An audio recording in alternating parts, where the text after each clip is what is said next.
Le boulevard Nangui-Ambrogois débarrassé de toutes marchandises et de tous les commerçants qui occupaient illégalement la chaussée voit libérer donc cette action du ministère de la Salubrité, de l'Environnement et du Développement durable sera pérennisée et une veille stratégique instaurée sur une longue période.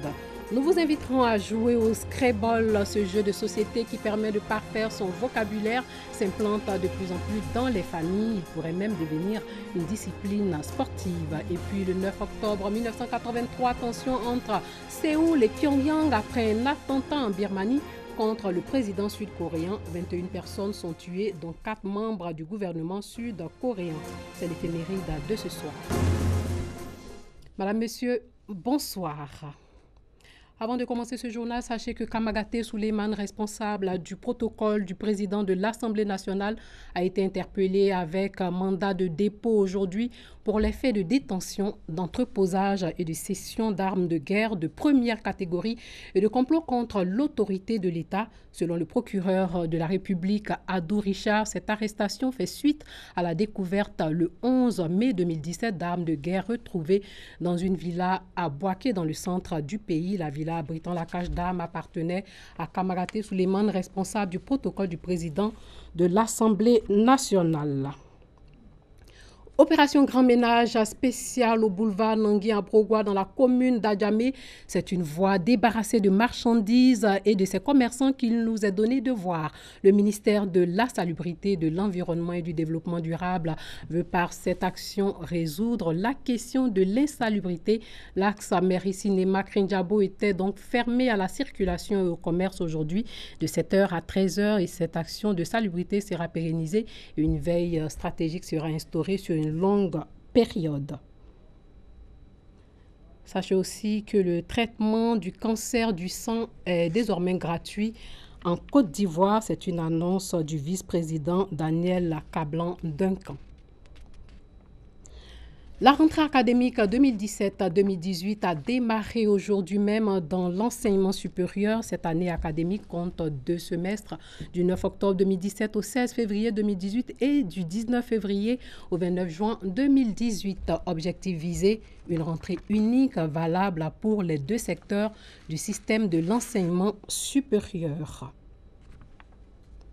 L'emploi et l'insertion des jeunes au cœur des préoccupations. Cette jeune bénéficie de plus de 13 millions de francs CFA du programme de promotion à l'entrepreneuriat jeune pour asseoir leurs projets. Chaque année, ce sont 10 projets de jeunes de différents pays qui sont soumis au financement de la COFEGES. La COFEGES est la conférence des ministres de la jeunesse et des sports de la francophonie après une présélection nationale. Le reportage de Grace Kando. Jean-Luc a bénéficié l'année dernière d'un financement d'1 500 000 francs CFA pour accroître ses activités dans le domaine de la confection des pagnes baoulés. Comme lui, plusieurs jeunes ont aussi bénéficié d'appui dans le cadre du programme de promotion de l'entrepreneuriat. À l'issue des travaux du comité international de sélection tenu à Mahé aux Seychelles, 7 projets sur 10 ont été retenus pour l'année 2017. Montant 13 150 000 francs CFA. Ces projets, tous individuels, couvrent 3 domaines que sont le commerce pour 2 projets, les services pour 3 projets et l'artisanat pour 2 projets. Chers amis jeunes, bénéficiaires de ces fonds, vous avez une obligation de résultat, car vous êtes entièrement responsable de la gestion de vos projets. Saisissez cette opportunité afin de prendre la place qui est la vôtre dans vos communautés respectives. Les bénéficiaires, dont l'âge varie entre 27 et 34 ans, s'en réjouissent. Mon projet, c'est celui de la vente et de la location des vêtements de cérémonie et des pagnes. C'est une grande joie pour moi parce que ça va me permettre d'employer aussi d'autres personnes et voler aussi de mes propres ailes. Nous venons de bénéficier d'un fonds d'une valeur de 1 500 000 francs. Et nous comptons l'utiliser à bon escient pour permettre à chacun de nous et à nos frères et sœurs de pouvoir en bénéficier. Ce financement pour l'autonomisation des jeunes s'inscrit dans le cadre de la coopération entre les États membres de la conférence des ministres de la jeunesse et des sports. De jeunes, parlons-en. 120 jeunes d'Afrique et d'Europe sont en Côte d'Ivoire pour discuter de questions liées à la jeunesse des deux continents lors du 4e sommet Afrique-Europe de la jeunesse.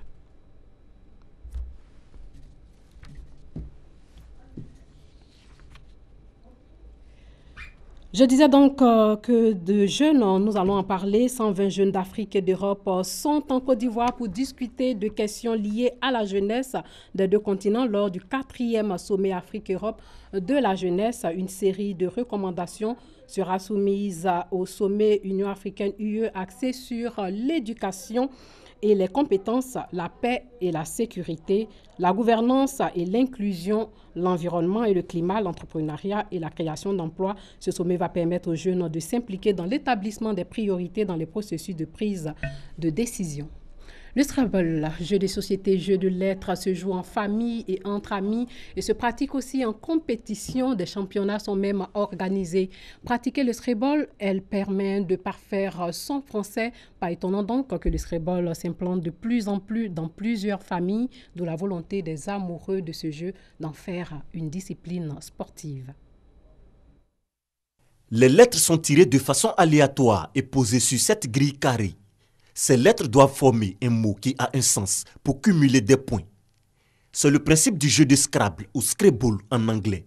Le Scrabble est l'un des jeux de lettres au monde les plus pratiqués. Le principe est de former des mots à partir d'un tirage de 7 lettres, des mots qui existent dans la langue française. C'est depuis la tendance, depuis la classe de 3e, voilà, nous avons commencé à faire nos premiers pas dans ce jeu. Et puis aujourd'hui, par la grâce de Dieu, nous continuons. Le Scrabble, on peut dire que c'était un peu par hasard parce que aussi non papa, il nous a envoyé un tableau de secret de France. C'est par là qu'on a commencé à jouer et puis nos frères. Et puis bon, il a beaucoup aimé, c'est passionnant, intéressant, ça t'apprend, il y a de la culture dedans. Donc, depuis ce jour, j'ai adoré le Scrabble. Jeu de société très populaire. Le Scrabble n'est praticable que par des personnes ayant un minimum de connaissances en langue. Plus qu'un loisir, le Scrabble est instructif. Pour nous qui pratiquons le Scrabble, on a un avantage, c'est que nous sommes toujours avec les mots. Et il faut dire aujourd'hui où la langue française est un peu mise en mal, j'allais dire le langage par texto vient donc bouleverser un peu la manière d'écrire correctement les mots. Nous sommes dans les mots et je pense que ça entretient comme ça notre mémoire. Et pour tous ceux qui pratiquent le Scrabble le savent, ils écrivent correctement les mots. C'est surtout l'enchaînement des mots et puis aussi beaucoup de culture qu'on acquiert au travers vraiment de ce jeu. C'est un jeu qui véritablement forge l'esprit de l'homme. D'abord, l'enfant qui vient jouer au Scrabble, il y a le savoir qu'il acquiert d'abord. Il y a aussi un savoir-faire. Et puis, il y a un savoir-être. Parce que l'enfant qui joue, il affronte ses camarades. Et il se surpasse en voulant faire comme l'autre. Ça lui permet de comprendre les mots et puis en vocabulaire, en grammaire. L'engouement pour le Scrabble a inspiré les amoureux à professionnaliser l'activité. Les Scrabbleurs sont réunis en fédération. Désormais, le Scrabble est joué en compétition. Pour la plupart, nous avons découvert le Scrabble dans les quartiers. On jouait entre amis, en famille, et voilà, c'était juste ça. Mais aujourd'hui, nous avons vu une certaine évolution des choses et il y a une fédération internationale de Scrabble qui existe et nous nous sommes conformés aux exigences de cette fédération internationale pour donc aller vers la création de la fédération ivoirienne de Scrabble. Et donc le Scrabble a quitté donc ce cadre dit informel, ce cadre de pratique de rue, pour devenir une discipline de compétition. Le Scrabble est vulgarisé à travers 36 langues dans 121 pays dans le monde. La Fédération ivoirienne de Scrabble entend faire de ce jeu une discipline incontournable sur l'échiquier sportif ivoirien. Le pays compte 25 clubs et environ 300 licenciés.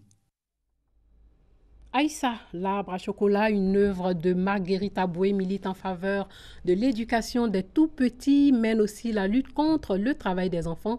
La bande dessinée explique aux enfants comment se fait la transformation du cacao en chocolat. Elle met aussi en exergue la pénibilité du travail dans les plantations de cacao, un travail dangereux pour les enfants. Découvrons l'œuvre dans cet élément de Chris Yomandé commenté par Serge Coléa. Voici, on peut aller à l'école le vendredi. Ceux-là, ils sont ici là, c'est parce qu'ils n'ont pas à manger. Ce qu'ils sont en train de faire là, ça va leur apporter quelque chose de mieux. Tu as compris, non? Aïssa, l'arbre à chocolat est une bande dessinée de l'ivoirienne Marguerite Aboué. L'œuvre de 16 pages vient pour éduquer les enfants sur le processus de transformation du cacao en chocolat. Dans cet ouvrage, l'auteur relate son expérience dans la communauté cacaoyère. Cette expérience lui a permis de cerner toute la complexité du problème de la traite et de l'exploitation des enfants. Pour moi, c'est important de me dire, ok, il y a des enfants qui certes ne vont pas à l'école et qui ne font que ça toute la journée. Et ça, effectivement, il faut mettre fin à ça. Ma lutte, c'est voir plus d'enfants à l'école et moins dans les champs.